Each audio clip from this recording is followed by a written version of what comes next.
Good morning, Namaste to all of you.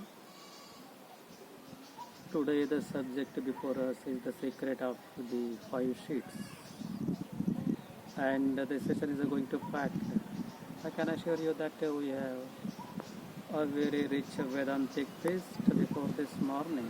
Before us this morning, the subject is taken from the Taittiriya Upanishad, one of the most important Upanishad, and the second chapter of the Taittiriya Upanishad. It begins with a profound sentence, a profound Vedic sentence.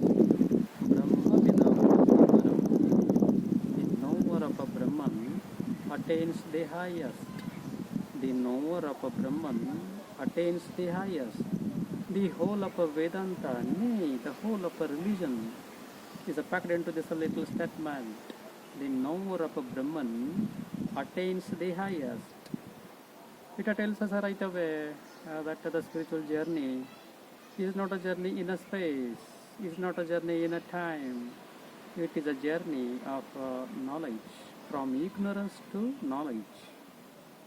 It's a spiritual journey. How do you know this? Because the words are the knower of a Brahman, the emphasis on word, the knower. So it's not a journey in space, it's not a journey you have to go to somewhere. If you go to Banaras or Vrindavan, the spiritual journey, the people taking up their passports and getting a visa to India and come back, tracking back to India. You don't have to go to India, Banaras or Vrindavan, you don't have to go to Makkah or Jerusalem. You don't have to go to any place. You don't even have to go to heaven.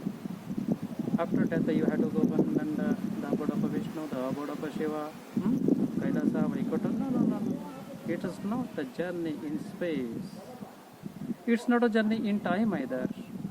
That you have to wait until such and such a time when God will be incarnated by earth again. In Hinduism, you have so many incarnations of God. You have to God till get earth again.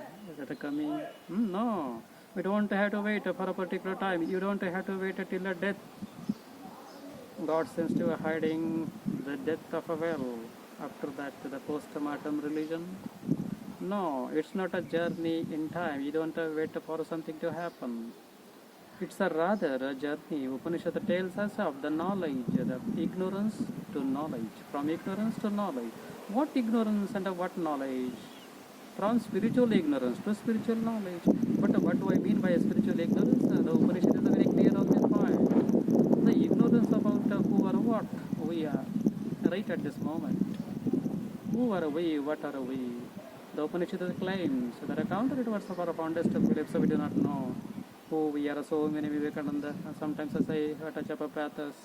He would look at the people, with a great sadness. He would say, if only you knew who you really are, if only you knew yourself as you truly are. So the knowledge of we don't have the knowledge.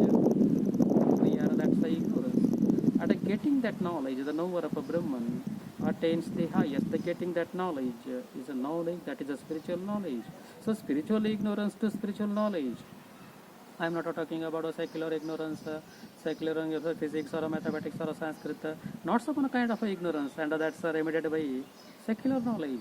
But here we are talking about the spiritual ignorance and the spiritual knowledge. So it's a journey from ignorance to knowledge. Brahma Vidapnoti Param. The knower of a Brahman attains the highest. What is a Brahman?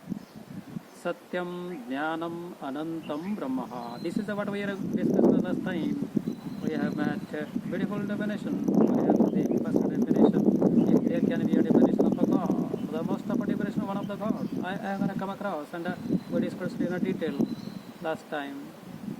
I found this book by a Christian theologian of Eastern or Orthodox Church, David Bentley Hart, and an English theologian who is written on this whole book called The Christian's Consciousness Bliss. And he says this is from the Hindu formulation of Satya Chitta Ananda. And he says this is the most sophisticated definition of a God arrived at by humankind at ever. But that it does not concern us today. God has Satyam Jnanam Anantam, translating as God is a reality, God is a consciousness and a God is a infinite. Infinite reality consciousness is a God. That is the definition of given by Tattari Upanishad. But that does not concern us today. It's not on the table now. What is on the table? What is on the table is how do we realize this call? Where is it? Where is this Brahman, this infinite reality, knowing Brahman, one reality is a Brahman? Well, how do you get to know Brahman? That is a question. And this is a question we shall deal with today and this morning. The Upanishad goes on to answer this question. How do we realize this Brahman? How do you want to take this knowledge, this journey of a spiritual knowledge? First of all, we had to know that where Brahman is. And Upanishad says, Yo Veda Nihitam Guhayam Paramebhyo Man. You have to know this Brahman as hidden in the sacred space of the cave. Mystical language, let us say what it means. Yo Veda Nihitam Guhayam, which is existing in the cave, in the sacred space of a cave. What is this cave? Where is this cave? Let's go and to get a look bigger inside the cave and find out the Brahman. Shankaracharya, the great master, that cave is a Buddhi Guha. Guha means a Buddhi Guha, the cave of the intellect. But Vidyaranya, the more in a capable of comparisons and the great apostle Shankaradvaita master Vidyaranya in a Panchadashi, he says the cave means a system of 5 interlocking caves. Guha means the 5 sheets of the human personality, Panchakosha. Panchakosha. There are these 5 sheets of the human personality. What is called the cave? What are the 5 sheets? So this is what we shall take a look at Upanishad tells us that if you look at ourselves, we will find the 5 layers of 5 sheets of our being. And this is compared to poetical to cave. Or maybe